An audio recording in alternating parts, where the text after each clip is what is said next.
Here's one I'm very interested in. I'm really glad that our camera guy, Tony Wang, got to review the Nokia Lumia 1020. You're also a Windows Phone guy, so you're the right guy to interview. Yeah, review this. I mean, I was an early adopter for Android, and you talked me into the Note 2. The original Note. Or the Note 1. Yeah, and before Android was, I was using iPhone. Right.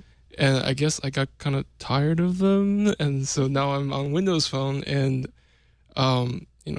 the 1020 is sort of the flagship. It is, at least in terms of the camera, 41 megapixels. So I want to clarify that. It's 41 megapixel sensor, but effective area is only 34 megapixel.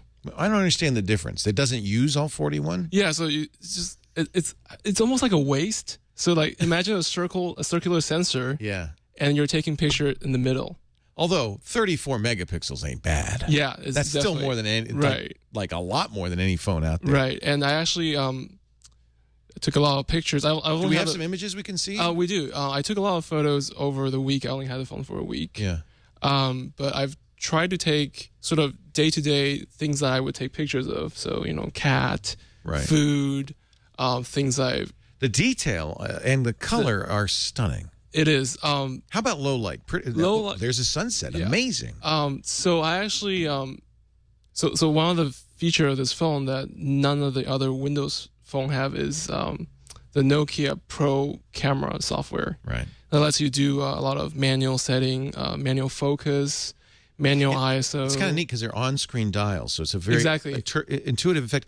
Somebody told me this would be a great way to learn how cameras work, what aperture means, because you can see it right away. Right, exactly, and you can set your ISO up to look at that 4,000. That's a tunnel. That's at night. Pretty amazing. Yeah. But you can see in low light sometimes you have some focusing issues. Right. But that's with every single camera phone. So even regular cameras. Yeah, there was some. IKEA has lobsters now. Yeah, they have crayfish now apparently.